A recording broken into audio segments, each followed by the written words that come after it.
হরে Krishna everyone. আশা করি সবাই ভালো আছেন। আমি শ্রেয়সী আর আমার আরেকটি ব্লগে আপনাদের স্বাগত জানাই। আজ আমরা মায়াপুরে যাব, তাই জন্য আমরা এখন স্টেশনে চলে এসেছি। আমরা সাধারণত মায়াপুরে যাওয়ার জন্য সবসময় কাটোয়া হাওড়া লোকালটাই ধরার চেষ্টা করি। এটা এখন নবদ্বীপ স্টেশনের দৃশ্য, যদিও নবদ্বীপে আমরা নামি না, কারণ আমরা সবসময় বিষ্ণুপ্রিয়া হল্টেই নামি।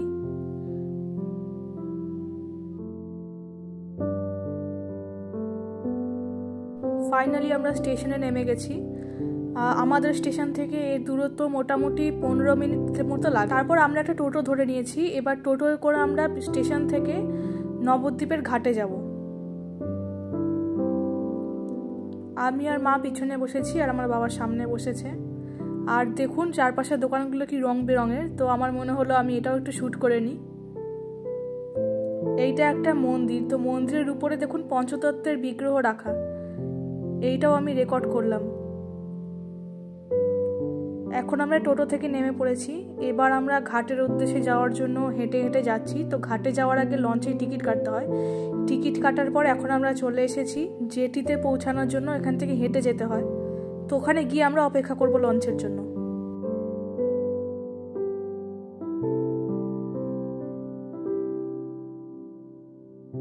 অন্যান্য বারের থেকে এবার ভিড়টা অনেকটা বেশি। ওই দেখুন দূর থেকে মায়াপুরের নতুন মন্দিরের চূড়াটাও দেখা যাচ্ছে এখান থেকে। আর এখন আমরা লঞ্চে উঠে পড়েছি। তো লঞ্চে উঠে আমি এখানে চারদিকে দৃশ্যটা দেখছি।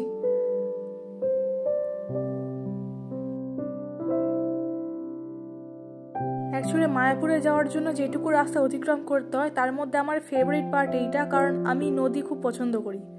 আর জলের উপর দিয়ে এভাবে নৌকা বা স্টিমার বা লঞ্চে করে যেতে আমার খুব ভালো লাগে। এই দেখুন এখানে গঙ্গা এবং জলঙ্গির যে মিলনস্থল সেটা দেখা যাচ্ছে। দেখুন জলঙ্গির জলটা একটু বেশি ডার্ক কালার এবং গঙ্গার জলটা একটু লাইট শেডের।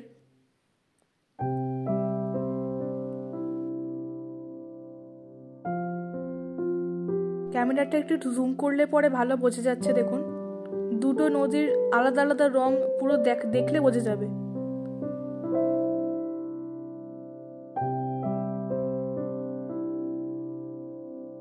এই পাশে আরেকটা মন্দির দেখতে পেলাম, পুরো সাদা রঙের, দেখতে খুব সুন্দর লাগছিল।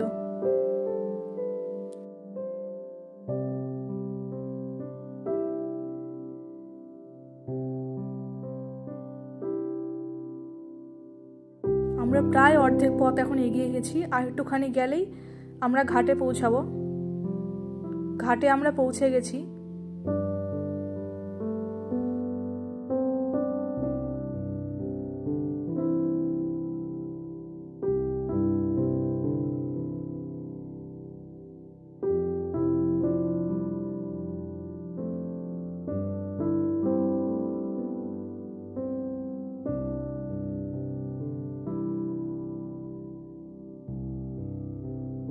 ঘাট থেকে নেমে ঘাটের রাস্তার দুপাশে আবার এইরকম দোকানের ছড়াছড়ি, তার সঙ্গে আরও গেস্ট হাউস বা লজ তো আছেই। মায়াপুরে নামলে একটা জিনিস খুব কমন দেখা যায়, প্রত্যেকটা দোকানে এখানে পুজোর সামগ্রী খুব বেশি পাওয়া যায়।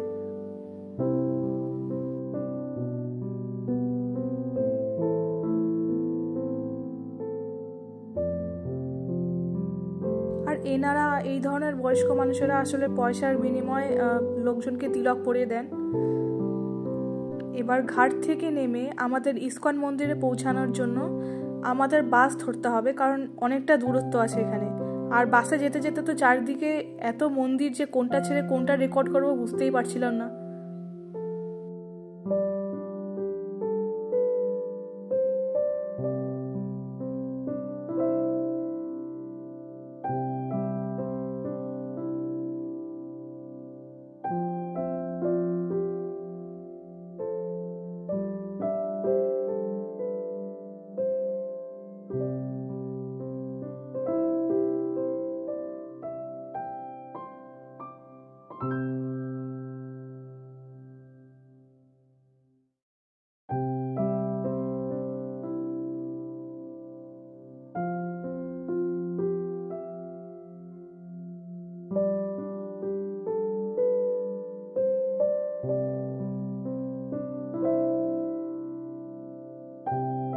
শেষ পর্যন্ত 1 ঘন্টার জার্নি করে আমরা পৌঁছে গেলাম মায়াপুর ইস্কনের সামনে। এই দেখুন অপোজিটে এটা গেট, কিন্তু আমরা এখনও ঢুকিনি কারণ আমার মার বাবার একটুখানি চা খাওয়ার দরকার ছিল রিফ্রেশমেন্টের জন্যে।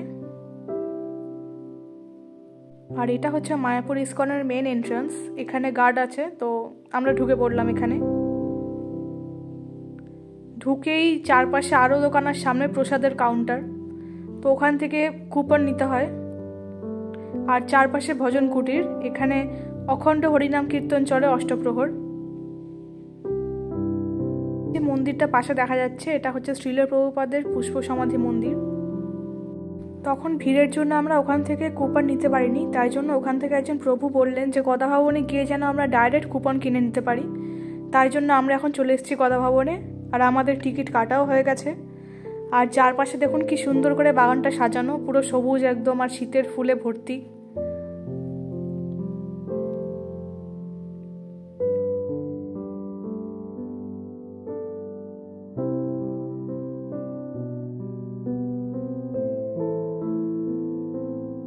মন্দিরের এই বাউন্ডারির মধ্যে এরকম অনেক বুক স্টল দেখতে পাবেন আপনারা। আমরাও 3 জন এখানে হেঁটে যাচ্ছি, কত মানুষ দেখুন এখানে।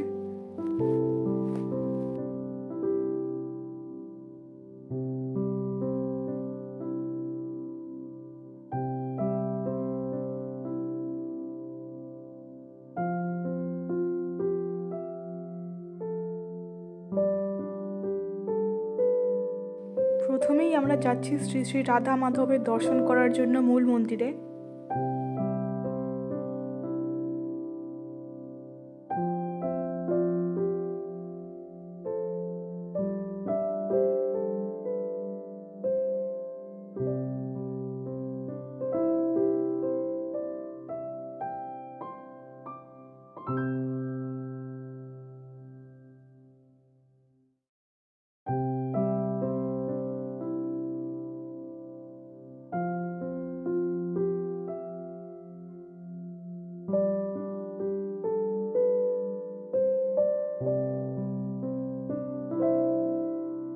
কিন্তু দর্শন করার আগে জুতো আর ফোন তো রেখে যেতেই হবে, তাই জন্য আমরা এখন এখানেই চলে এসেছি জুতো রাখার কাউন্টারে।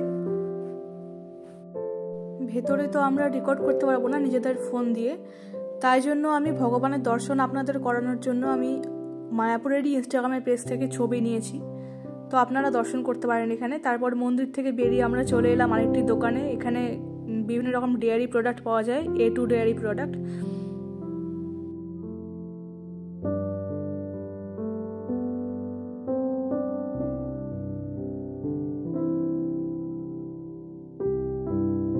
এই বুক স্টলটি থেকে আমি নিজেও একটি বই কিনেছি।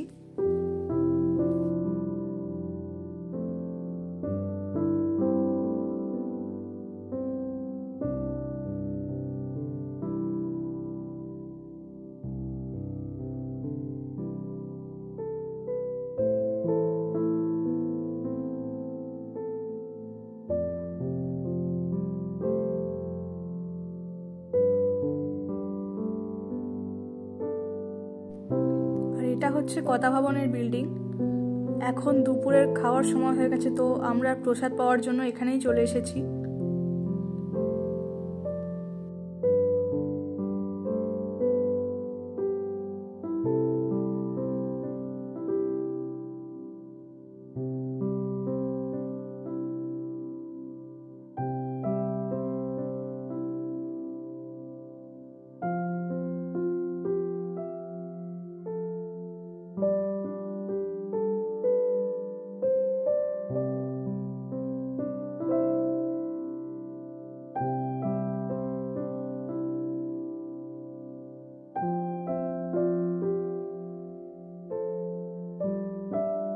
সামনেই দেখুন আরেকটি অনেক বড় দোকান।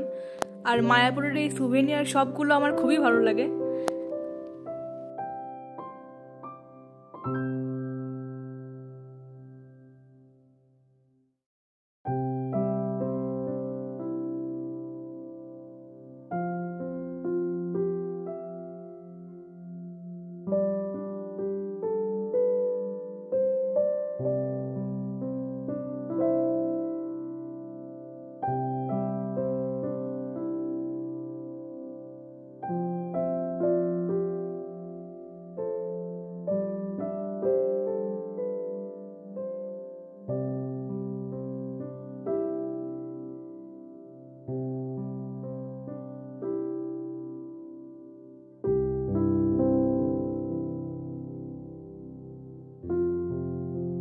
এখন আমরা প্রসাদ কক্ষে ঢোকার জন্য লাইনে দাঁড়িয়ে আছি, আর বিশাল লম্বা লাইন এখানে। কারণ আগেই বললাম আজকে কেন জানি না কোনো বিশেষ ইভেন্ট নেই, তা সত্ত্বেও ভীষণ ভিড় আজকে।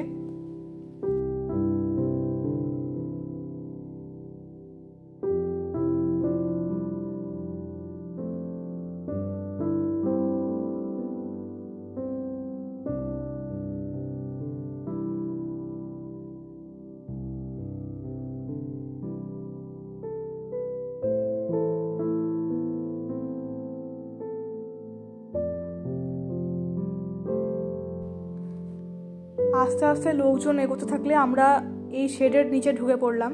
এইখানে আবার লাইনটা বেঁকে বেঁকে যায়, তো আমাদের অনেকবার পাক খেয়ে খেয়ে তারপর ঢুকতে হয়েছে। অ্যাকচুয়ালি যাতে ভিড়ে ঠেলাঠেলি না হয় তার জন্য এটা একটা খুব ভালো স্ট্র্যাটেজি।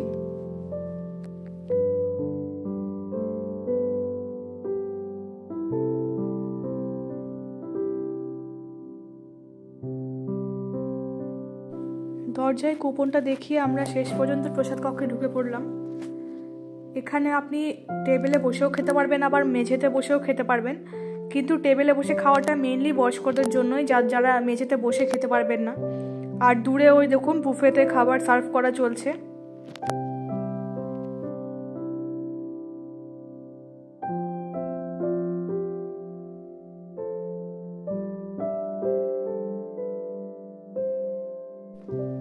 আমরা প্রসাদ নিয়ে বসে পড়েছি এখন।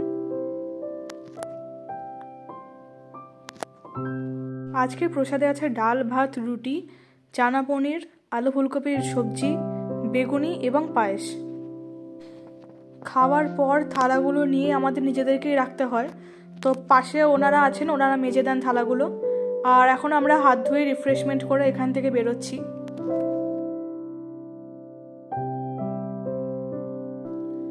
গদা ভবনের ভেতরেই আরেকটি গিফট শপ আছে। এখন আমরা এখানে এসেছি কিছু কেনাকাটা করতে। দেখুন সফটওয়্যারটা কি সুন্দর।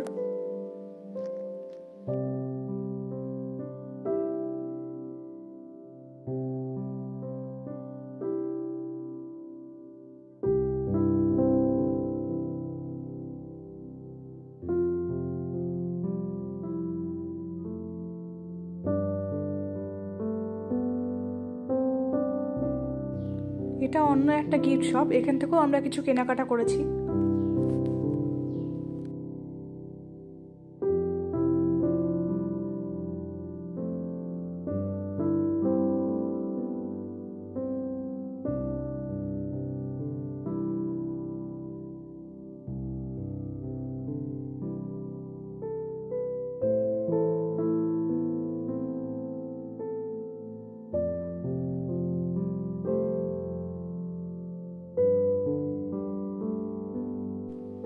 আজকে সময়ের অভাবে শ্রীল প্রভুপাদের পুষ্প সমাধি মন্দিরে আমরা যেতে পারিনি, কারণ আমরা বেশি সময়ের জন্য তো আজকে ঘুরতে আসতে পারিনি।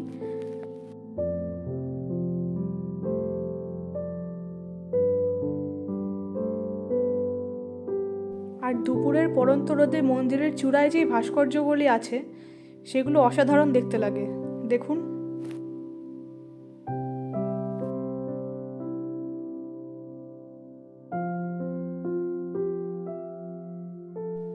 এই দোকানগুলো হচ্ছে মেন এন্ট্রান্সের একদম ডান দিকে পড়বে, পরপর সারিয়ে দেওয়া অনেকগুলো দোকান আছে এখানে। আমরা এখানেও ঘুরছি, দেখছি কি কি আছে দোকানে। আর আমাদের যাওয়ার তো এখন সময় হয়েই এলো, তাই বেরোবোই যখন তখন দোকানের সামনে দিয়েই বেরিয়ে যাই দেখতে দেখতে।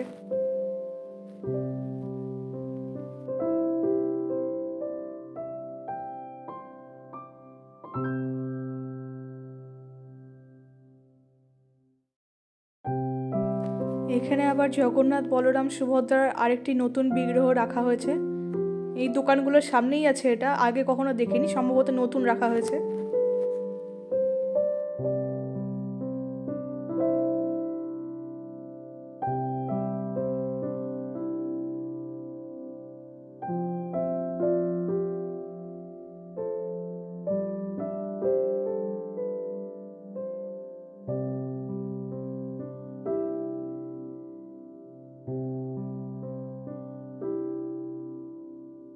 আর আমার মা এখান থেকে কিছু প্রসাদী স্ন্যাক্স কিনতে চাইছিল, তো শেষে আমরা এই যে ফ্রুট কেকগুলো আছে দেখতে পাচ্ছেন এখানে সামনে, এই কেকগুলোই একটা কিনেছি।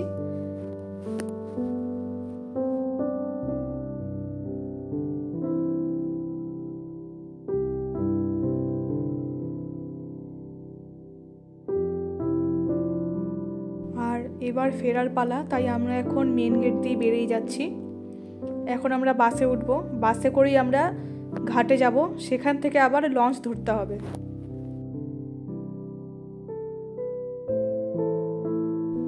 লঞ্চে উঠে গেছি আমরা। আর এই টাইমে যা ওয়েদার, একটু গরম তো লাগেই খুব, আর সেই সঙ্গে নদীর ঠান্ডা ঠান্ডা হাওয়া, খুব ভালো লাগছিল। ওয়েদারটাও আজকে খুব সুন্দর ছিল।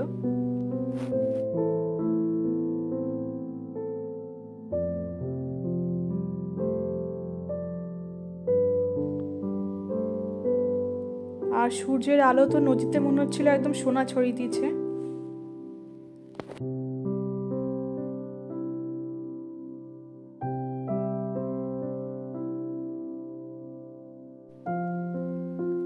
আকাশে দেখুন চাঁদ আর সূর্য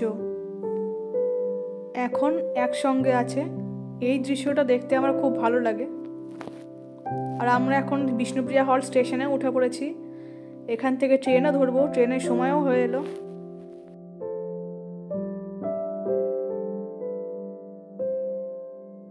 ট্রেনও চলে এলো, তাহলে এখন এখানেই রাখছি, আবার ট্রেন থেকে নেমে আবার কথা হবে।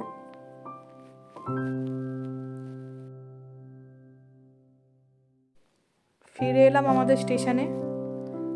আমাদের স্টেশনের নাম সমুদ্রগড়। এখন আমরা বাড়ি যাচ্ছি। আর সামনে আমার মা যাচ্ছে, আর আমাদের একজন পরিচিতের সঙ্গে দেখা হয়ে গেল।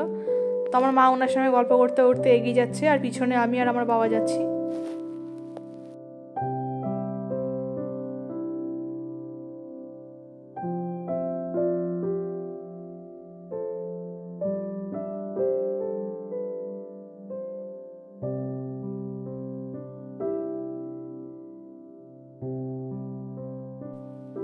স্টেশন থেকে আমাদের বাড়ি অনেকটাই কাছে, তাই বাড়িতেও আমরা পৌঁছে গেলাম। আজকের ভিডিওটা তাহলে এখানেই শেষ করছি। যদি আপনাদের ভালো লাগে তাহলে please like, subscribe and share করে দেবেন। হরে কৃষ্ণ।